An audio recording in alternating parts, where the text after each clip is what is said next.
Frise para essa geração saber. Naquele tempo, a palavra greve era palavrão.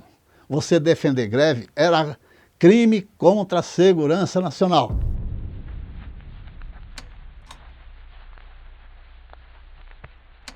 Em 77, 78, começaram os movimentos dos metalúrgicos do ABC. E o Jacó, Caravante e Alencar, que eram os três liberados, começaram a fazer arrecadação de dinheiro lá na base, na Replan, para ajudar os metalúrgicos do ABC que estavam em greve. Esse foi um dos primeiros momentos e movimentos de conscientização de classe. O governo que pegou a gente foi o João Batista Figueiredo, o último ditador. A gente analisando aqui, nós chegamos à conclusão que ia ter demissão. Além de não ter reposição salarial, estagnar a categoria, ia ter demissão. E aí a categoria veio numa assembleia aqui com 600 pessoas, né? E decidiu que a gente tinha que marcar uma greve, porque não estávamos sendo respeitados, né? Eu acho que se ter numa categoria de 1.000 e poucos, você ter quase 50%, 70% participando de uma assembleia, ela estava muito mobilizada. Porque se ela estivesse desmobilizada, ou descontente, ou achando isso, ou achando aquilo, não iria na assembleia. A gente não imaginava, falando de mim, num primeiro momento, que a coisa era desse tamanho. A importância dessa greve para os petroleiros, para os trabalhadores, as questões de reivindicação, a questão da importância do monopólio, a importância da Petrobras, tudo isso você vai vindo depois na sua cabeça. Toda semana tinha um decreto-lei, principalmente atingindo as estatais. E de cada 4, 5, um pegava a Petrobras, tirando autonomia, acabando com o investimento. O que realmente eles queriam era abrir para o cartel externo. A nossa greve foi para não haver a demissão que o DEPIN Fabril, que era uma orientação que o CIGEA, que o EC queria pôr na Petrobras inteira, fosse aplicado. A nossa formação habitual não era só econômica. Era uma formação de ver a história, de ver a luta dos trabalhadores na história, de ver o marxismo, de ver toda a coisa. Então, não é que foi fácil chegar na decisão da greve, é que ela correspondeu àquilo que nós estávamos vendo. Eu, em nenhum momento, nem parei para pensar que não iria participar, porque eu gostava muito daquelas... Sabe, recebia boletins do sindicato, era bastante informação, era uma coisa assim que te formava, sabe, te informava e te formava também. As pessoas tinham uma confiança imensa no sindicato. E a Central Sindical e a CNBB, que é a Organização dos Bispos, eram os organismos de maior confiabilidade, por incrível que pareça, entendeu? O que o povo lia e falava assim, deve ser verdade, está dito aqui. Então, nós tínhamos o pessoal podia não estar entendendo muito bem, mas falava assim, não, eles não iam nos enganar, eles estão pleiteando isso, é por aí que tem que ser o caminho. A gente havia feito movimentos de solidariedade aos metalúrgicos, né? Usamos fitinha preta em solidariedade aos metalúrgicos, depois fizemos arrecadação, não sei se foi financeira ou de alimentos. Aí fizemos algumas vigílias, né, aquela coisa de ficar virando lá dentro e tal. O primeiro movimento que a gente fez para quebrar foi virar o crachá. Virar. Foi difícil fazer isso. Você virar o crachá. Cara, seu crachá, estava todo mundo crachá virado, porque foi uma cutucada lá na empresa. E depois, a segunda foi colocar uma frasinha aqui, estamos em alerta. É difícil você colocar estamos em alerta lá. Começamos a fazer corte de turno, corte de rendição, segurar o pessoal lá dentro e fazer discussão política. Aí que nós começamos a preparar uma luta mais forte contra essa política que o FMI impunha na época, o decreto do 2036, que era o que impunha restrições a manutenção da Petrobras, né? Começa a criar esse corpo de movimento dos trabalhadores em geral, por conta da questão da carestia, o salário muito, né, estava arrochado. Dentro da refinaria, a gente já conversava que nós precisávamos fazer uma greve, bababá, e precisávamos fazer a greve. E quando chega em 83, na verdade, a questão do decreto, né, que não me lembro exatamente o número do decreto, que o governo ia assinar lá, que abria a possibilidade de privatização da Petrobras, aquilo foi a gota d'água, né? E culminou que, próximo do dia 5, acho que foi dia 3 ou 4, teve outro decreto. A Jocó falou, ó, é a hora, vamos antecipar um turno e vamos começar a greve do 0 hora, e não no dia que a gente tinha marcado. Daí não tem tempo deles fazerem um contragolpe e não deixar a gente fazer a greve. Na categoria petroleira, não é assim, ó, você não fecha uma gaveta e começa a greve. Você faz uma assembleia para decretar a greve dia 10, se a gente começar a trabalhar a greve dia 10, vai sair dia 13. Tem que ir 3 dias para parar a refinaria com segurança, então explode. A plataforma marítima também.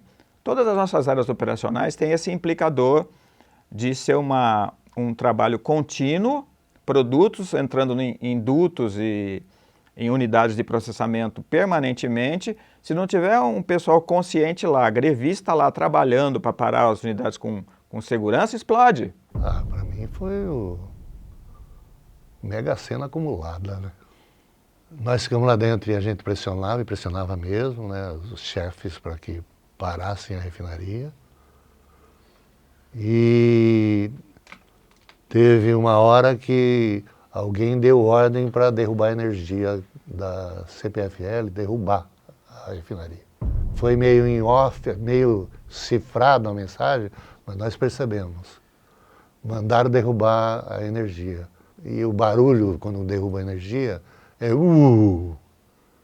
todas as bombas, os motores, para. E nós corremos para restabelecer, antes de acontecer uma merda nas torres de destilação, craqueamento, nós corremos tudo para retomar a operação e nós retomamos a operação. Que eles queriam caracterizar que fomos nós, né? E nós não deixamos. A gente tentando, depois de 24 horas, a gente entrou em trabalho, em serviço dia 5 às 16, e a refinaria parou às 16 e pouco do dia 6. O nosso grupo que parou a refinaria. A gente estava para o tudo ou nada, né? Eu em nenhum momento senti medo, não. Mas a imprensa de Campinas, né, vendida como sempre, né, colocava a matéria que a Petrobras estava funcionando normalmente, que era bobagem os caras ficar em casa, que tinha que mais ir trabalhar mesmo. Fora as pressões dos telegramas que mandavam para a gente, né? Eu lembro que o porteiro do prédio que eu morava lá não aguentava mais receber o telegrama. Era 2 vezes por dia vinha telegrama da empresa, né? Ameaçando de demissão, até de prisão eles ameaçavam. Baixou a polícia, puseram interventor no sindicato, então nós fomos expulsos de lá. Então foi uma situação de violência total. Eu tirei meus pais da minha casa, porque como a polícia podia baixar a qualquer momento para prender a gente, eu não queria que meus pais vissem aquilo, né? Porque meus pais me acompanhavam assim, ela tá achando que deve fazer isso, então ela faz. Só que chegou uma hora que os jornais caíram matando. Então nós éramos o bandido e a direção da Petrobras era o mocinho. Era muito duro para a gente, entende? Então, a minha mãe vinha assim, coitada da minha mãe. Ela dizia assim, não, mas vocês vão deixar... Está faltando gás. Eu falei, não está faltando gás. Não, mas está escrito no jornal. Eu falei, mãe, mas eu sou petroleira, eu estou lá. Pois ela acreditava mais no jornal do que no que eu falava. Você, inspetor de segurança, como é que você se mete no sindicato? Eu tive essa pergunta. Os petroleiros esperam uma resposta de Brasília. Para defender os interesses do país, os petroleiros pararam 2 refinarias de petróleo, áreas de segurança nacional, em pleno regime militar, numa ação declaradamente política. E isto representava uma séria ameaça ao governo ditatorial daquela época. Nós sabíamos o que estávamos fazendo. Nós estávamos mobilizando, junto com outros trabalhadores de outras categorias, a luta para transformarmos esse país num país democrático. Por ordem do governo, o Exército foi colocado de prontidão em São Paulo. Não demorou para que a Polícia Militar Baiana invadisse e ocupasse a refinaria de Mataripe, expulsando os grevistas. A PM usou mais de 1.000 homens nesta operação e tinha outros 1.000 prontos para agir. Me impressionou quando eu subi a escadinha ali e estava CCC na parede lá, Comando de Caça aos Comunistas, em vermelho. Começa uma greve naquele clima de ultramobilização e aquela pressão e aquele negócio de agentes se passando por grevista para poder... infiltrados, né, e tudo. O que tinha de Polícia Federal não era brincadeira lá, viu? Nossa, falar pra você, velho. A gente tinha ideia de que polícia só aqueles caras fardados, não. Nego vestido que nem a gente, assim. Calça jeans, camiseta, cabeludo, barbudo. A gente tava lá no Teatro de Arena, aí fomos tomar uma cerveja lá no City Bar. E aí tava junto com a gente lá um cara, um cabeludo lá, sabe, de calça jeans e tal, que eu achei que fosse um estudante aí da Unicamp. E o cara fazia algumas perguntas pra gente, sabe? Ó, cadê o Jacó? Cadê o Caravante? O que você acha dessa greve? Não sei o quê. E a gente muito macaco velho, falava, eu não sei de nada, eu sou peão. Quem sabe é o pessoal lá da direção, né? Aí acabou a greve e tal. Nós fomos chamados lá na Polícia Federal em São Paulo para fazer um depoimento. Aí fomos, né?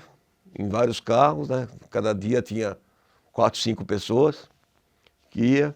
Na minha vez, quando nós chegamos lá na Polícia Federal, quem abriu o portão para nosso carro entrar era esse peão aí, que estava lá fazendo pergunta e tocando violão junto com a gente lá.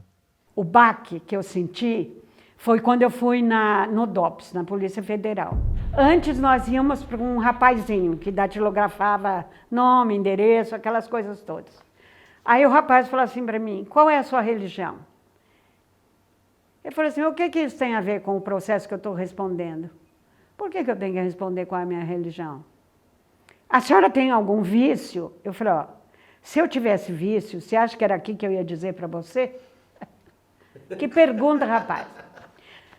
Qual é o seu saldo no banco? Eu falei, não, isso é confidencial, eu não tenho que dizer meu saldo no banco para ninguém. Não é para você aqui que eu vou dizer meu saldo no banco. Chegou o pessoal da Rede Globo para filmar a gente. Era o Heraldo Pereira, o repórter.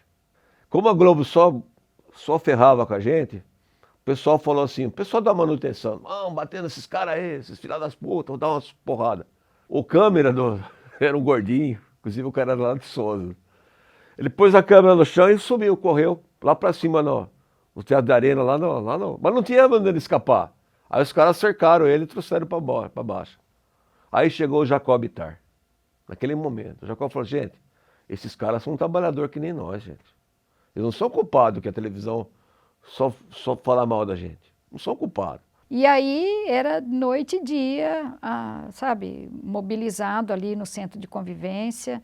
E ali foi importante porque eu acho que quem ficou sozinho em casa esmoreceu, porque a pressão era ligações, os chefes ligavam, iam na casa, iam na sua casa, e então a pressão era muito grande. Você tinha que estar junto, porque não tinha condição de enfrentar aquilo sozinho. Se você ficar sozinho, velho, você começa a pensar até em suicídio, viu, velho? E várias pessoas aí que eu conheço aí, o cara ficou deprimido, sabe? E com o grupo lá, você começa pô, tamo junto, né? De dar força, né? A gente percebe isso, né? É uma força forte mesmo. Esse envolvimento da família, as esposas iam, os filhos iam. A luta foi muito dura, viu? Conversando assim, parece que foi boa. Muita gente passou apertado para conseguir sair de problemas trabalhistas, problemas de residência. Uma época difícil, porque o problema de fazer a greve não é começar a greve, o problema da greve é terminar a greve. Isso que é o difícil. A greve acabou esta tarde, quando mais de 300 carros em fila vieram de Campinas para a refinaria de Paulínia, trazendo de volta os petroleiros. A comissão saiu furiosa da refinaria e os jornalistas tiveram de fazer uma barreira humana na estrada para ouvir que a Petrobras não negociava mais nada. Era o fim. A última assembleia terminou melancólica, com muita gente chorando, a maioria inconformada com a dureza da Petrobras. A diretoria do sindicato se despediu assim, com os braços levantados. Num canto do salão, este quadro, com os nomes dos fura-greves, era o alvo dos últimos lamentos, xingos e gritos de revolta. O traumático realmente foi a volta ao trabalho. A gente entrar, chegar lá naquela segunda portaria da refinaria, fila indiana, né? Fila indiana, os caras te revistando, mostrando que tem crachá e tudo mais. Puta negócio de trauma. Aí leva todo mundo para a sala do CETRE, que era setor de treinamento, as salas, tudo lá. E os caras, proibido isso, proibido aquilo, não sei o quê, não sei o quê, não sei o quê. A engenheirada, os chefes lá, puta. Que tinha um punhado de gente, era uma fila enorme. Para a gente ir lá eu não lembro quem, não era superintendente, mas era um representante do superintendente que recebeu nós numa sala. Então tinha um punhado, como não dava para todo mundo entrar naquela sala, entrou uma turma para depois entrar outra. Eu lembro que essa pessoa da empresa que foi lá para nos receber depois da greve, ele falou assim, bom dia a todos, nós estávamos com muitas saudades de vocês. Ninguém respondeu bom dia, todo mundo ficou calado. Foi uma coisa muito difícil na família, porque depois da greve a gente ficou sem emprego, meus filhos ficaram sem assistência médica, né? Fiquei 2 anos e 8 meses fora, sofrendo agressões. A nossa pena foi baseada no que nós éramos sindicalistas, somente isso aí, né? Por você ser sindicalista, você foi penalizado, a nossa diretoria toda, né? E ter feito a greve, né? Quando nós fomos punidos e demitidos, nossas fotografias saíram no jornal com o nome de, como se fôssemos bandidos, terroristas e os cambal, né? E aí você ia procurar emprego, não tinha emprego. Ninguém conseguia emprego. A Petrobras, que a gente defendia como monopólio estatal do petróleo, tinha o monopólio do nosso emprego. E eles mandavam correspondência para as empresas que podiam dar emprego para nós, para não dar. Aos 22, 23 anos de idade, receber uma demissão assim, eu tinha 5 anos de Petrobras, então você é um choque muito grande, sabe? E quando eu vejo movimentos, né, greve, eu fico sempre pensando muito nos mais jovens. Tudo bem, nos mais adultos, né, nos mais maduros, a gente se preocupa também. Só que a pessoa mais adulta, ela tem já um preparo, né, que a vida deu para ele. E os jovens, é um negócio muito difícil você estar engajado, você estar consciente num movimento grevista onde o risco é altíssimo. A gente não pensa que vai ser demitido, sabe? A gente pensa que vamos ser vitoriosos, né? E, de fato, nós fomos vitoriosos. Porque acabou a greve, a gente foi demitido, foi punido, mas a Petrobras teve que recuar do plano de demitir os 30%. Então foi uma grande vitória, sabe? Por solidariedade mesmo. Foi uma greve de solidariedade. Por isso que é uma coisa marcante, sabe? Não é uma coisa assim mesquinha, que você vai... Não é, nem mesquinha, quero dizer. Você vai conquistar um pouco mais de salário. Não, não é isso, não. Uma coisa bem elevada mesmo, sabe? Falar para você que não estava esperando. E daí eu fiquei com esse ponto da mira. Falei, pô, além da gente ser mandado embora, vem um monte de gente junto com a gente. Então a gente tem que fazer alguma coisa para reverter isso daí. E daí muita gente saiu de Campinas, foi trabalhar fora. Muita gente montou alguma coisa particular. Então um foi vender frango, outro foi vender leite, né? Outro montou posto de gasolina. Quando a gente ficou desempregado, daí tinha a famosa lista negra. Daí a gente não conseguia serviço em lugar nenhum. Tinha 3 interventores nomeados pelo governo e 3 caras lá da base. Os filha das putas de pelegos safados, né? Polícia Federal abriu a porta do carro para eles, entraram. Os caras estão sem vergonha, ainda deram um bom dia ainda, para nós ainda. Sabe? Ele vinha com uma moto, Turuna, que tinha tirado 0 quilômetro. Aí o pessoal reunido, aí um dia alguém falou assim, não vou nem falar nome, porque assim, vamos botar açúcar no tanque de gasolina desse cara aí. Aí disfarçadamente abrimos, né? Não tinha chave, jogamos meio quilo de açúcar lá. Ainda damos uma sacudida na moto. Fechamos. Rapaz, ele veio um dia, no segundo dia ele nunca mais veio com a moto. Trava o pistão, né? Isso é o pessoal da resistência fazia isso contra os carros dos nazistas. Esse cara deve ter lido alguma coisa. Que vinha aqui, ocupava o espaço. Ficava nas mesas, sabe? Entrava lá dentro, junto lá na secretaria, sentava lá. O cara não tinha lugar para trabalhar. Não tinha. Até na mesa dele a gente entrava e ficava sentado. Aqui é a nossa casa. Nós vamos ficar aqui. Eu lembro que na primeira audiência lá na Justiça do Trabalho, a gente sentou numa mesa e o pessoal da Petrobras do outro lado. E o interventor estava na frente do Caravante. O Caravante, ele estava com uma dessas botas de bico de aço que a gente tinha lá. Ele deu um chute na canela do peão. Aí o cara começou a gemer lá. Aí ele, meritíssima, estou sendo agredido aqui. Aí a juíza falou, mas senhor, eu não vi nada de agressão. O senhor está tumultuando, ainda expulsou o cara. Por favor, sai daqui. Algumas pessoas da direção sabiam que ia dançar. Então foi criado nesse processo, a gente chamou-se um grupo paralelo, que ficou, assim, que a gente chamava de comando paralelo. Foi eleita uma diretoria e a diretoria do que estava cassada, na discussão o pessoal achava importante manter essa diretoria que estava, né, na cabeça dos dominantes estava cassada, mas para nós não. Então nós éramos como se fosse uma diretoria paralela. Daí com a intervenção nós falamos, pô, vamos começar a reunir aonde agora? Aí o pai do Edivaldo Frangão falou, se vocês quiserem o porão da minha casa, vocês podem começar a se reunir lá. Era uma laje com bastante divisórias. Daí a gente começava a guardar lá a cesta básica. E daí o Demétrio deu essa ideia. Falou, por que a gente não começa a reunir num bar? O Walter tinha um bar que estava fechando ali na Glicério Coquidabã. Aí eu chamei o Pedrinho, nós fomos lá. E mais o Frangão, né? Que tinha sido mandado embora e tinha recebido um recurso. Nós juntamos um dinheiro, compramos um bar. A gente faz um bar, aí a gente fica sabendo o que está acontecendo lá dentro da refinaria, pode chamar a imprensa, né? E outras categorias também, para a gente começar a discutir a política atual, não só sindicalista, mas a política atual mesmo, do que está acontecendo. Porque a gente estava vendo de um jeito, será que todo mundo está vendo igual a gente? Então, nós fizemos um grupinho lá, vamos fazer uma enquete aqui, qual nome seria melhor? E um desenho também, tinha além da resistência, tinha uma corrente e 2 mãos assim, segurando.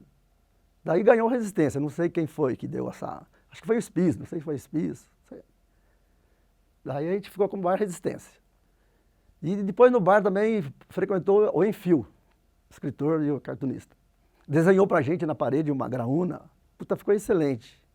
Dia 6 de setembro de 83, nós organizamos um show no ginásio do Taquaral. O mundo caía, uma chuva brutal. Nós fizemos um show com Gonzaguinha, Língua de Trapo, Jorge Melo. O Gonzaguinha era o principal, né? Ele era um carro-chefe do show. Acho que ele não cobrou nem cachê. Não estou lembrado assim de cabeça, mas acho que pagamos só a estadia e a vinda dele para cá. Mas o resto foi tudo revertido para a BCP. Também veio Tião Macalé, Leci Brandão. Era para angariar apoio para a nossa luta dos limites. O show era Show Vencer, petroleiros cantam sua luta. A gente colocou cartazes na cidade, o ginásio lotou, apesar da chuva, foi um show muito bonito. Eu lembro do momento que me emocionou mais, foi o começo da reintegração, não a minha.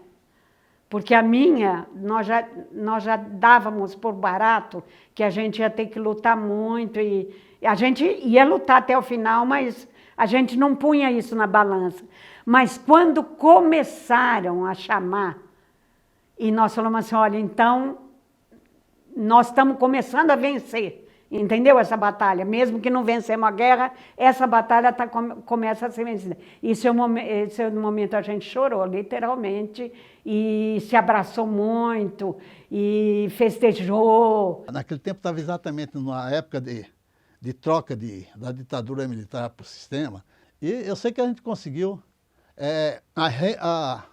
a readmissão, não é a integração, que a integração é outra coisa, a readmissão da grande maioria dos petroleiros. 1º de julho de 1985. Retornamos como herói, bicho. Chegamos lá, a imprensa estava lá, entrevistou a gente. Sabe? Maravilhoso. Aí a chefia veio buscar a gente. Sim, buscar. Demitiu a gente. Ai, a saudade de vocês. Mentira, filha das putas, sabe? Mas só que tiveram que engolir a gente, sabe? O mesmo cara que me demitiu veio falar que estava com muitas saudades da gente, sabe? Ah, ficamos com saudades de vocês, não sei o quê, filha da puta, né? Quando eu voltei em 1985, a gente foi recepcionado lá no setor de treinamento, botou todo mundo numa sala, e aí falaram que estava tudo legal, tudo maravilhoso, coisa e tal, mas não estava, né? Estava difícil.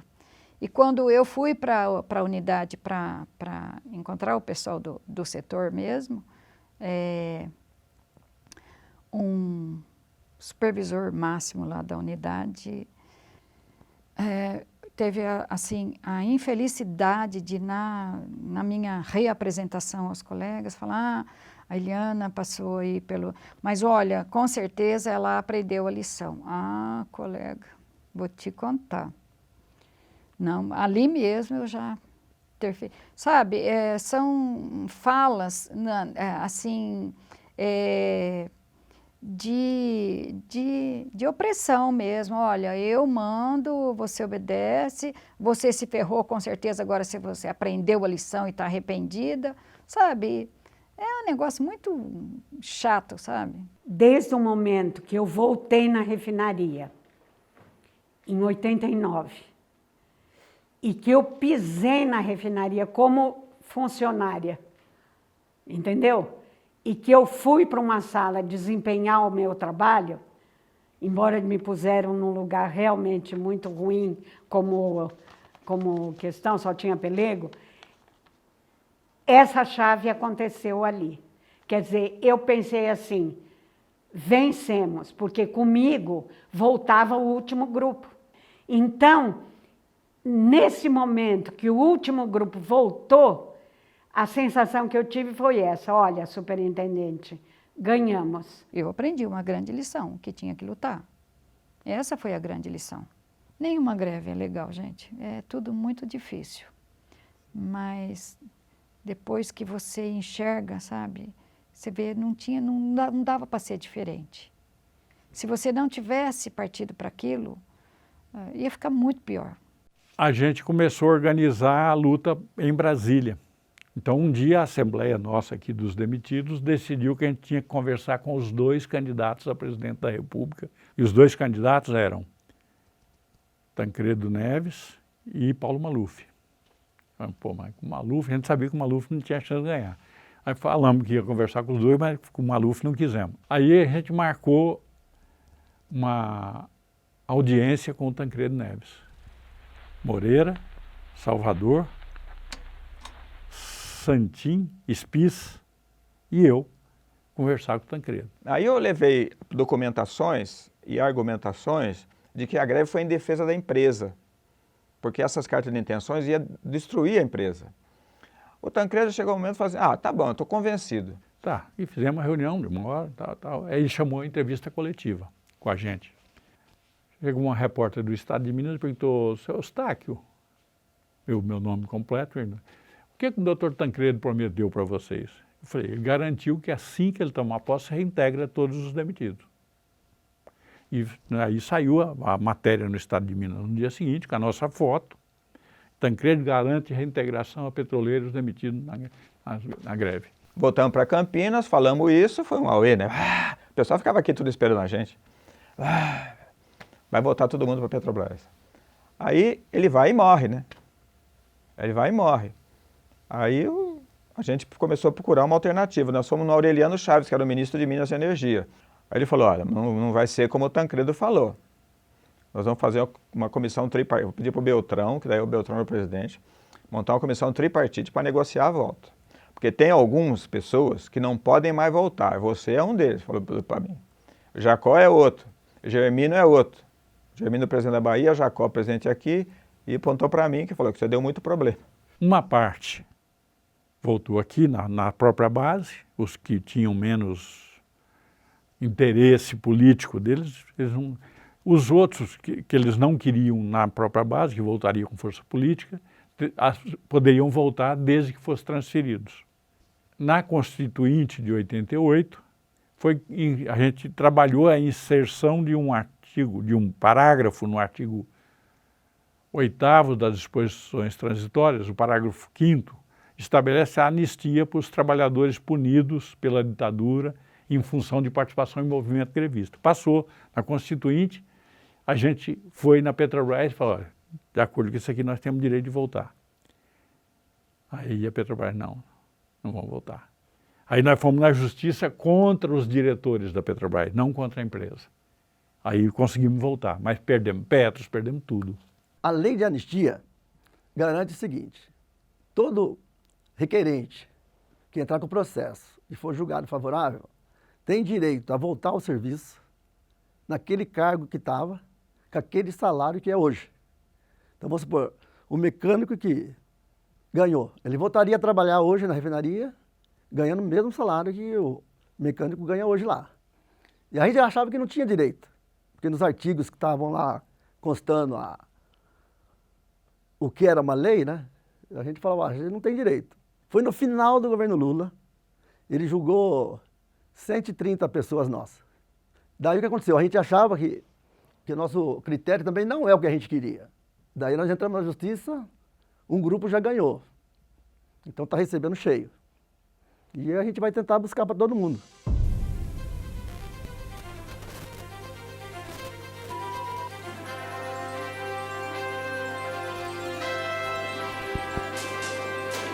Quero parabenizar a equipe de trabalho, o grupo de trabalho de Campinas, o grupo de trabalho da Bahia, por esta realização e que seja a partir daí um resgate da verdadeira história, da história que foi a greve de 83, e com isso dizer para vocês que eu estou muito feliz, muito emocionado, e hoje essas pessoas ganharam um nível de consciência. Valeu a pena.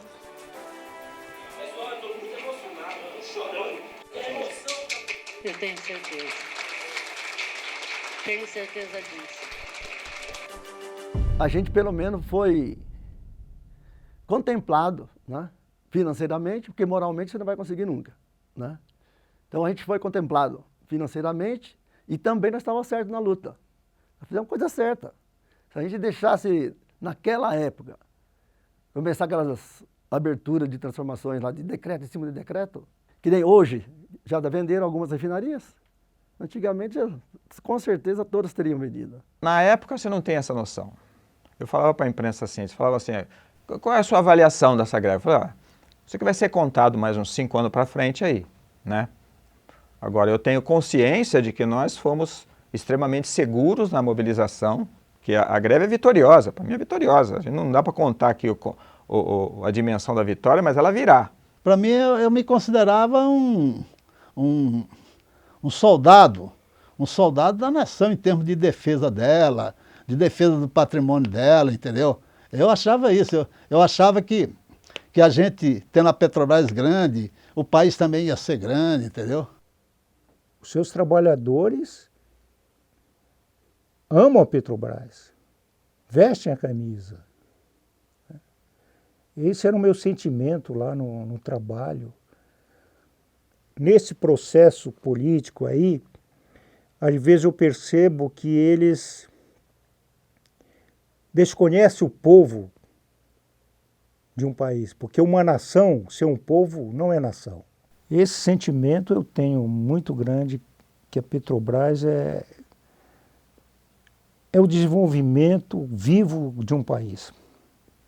Essa memória nossa é que pelo menos para mim, pelo menos, é que faz a base do meu raciocínio, acho que, meu envolvimento com as questões sociais e tudo mais. Assumo a responsabilidade, né, e a vaidade também de ter ajudado a construir isso que nós somos hoje, sabe? A política é a nossa vida, né? Não a vida de quem faz política, a vida de quem não faz também é política, né?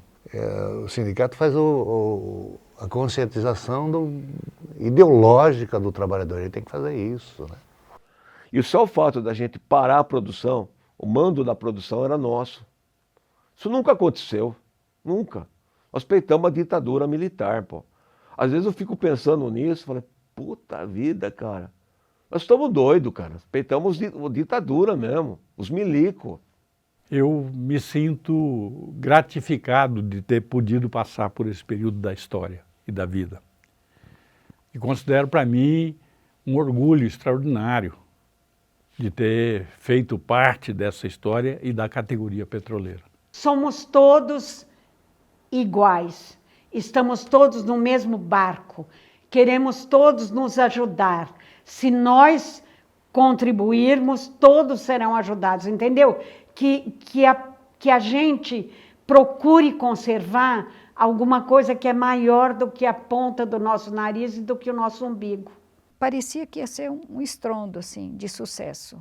Realmente foi um estrondo, mas despencou inteirinho na nossa cabeça, assim. Eu digo assim, quando você recebe uma carta de demissão, você fala, meu Deus, isso não está acontecendo. Às vezes, no fundo, dava até aquele negócio assim, ai, não devia ter feito isso. Mas você está dizendo, eu não devia ter feito isso, porque você não está quase que suportando, assim, a consequência. Mas eu não votaria.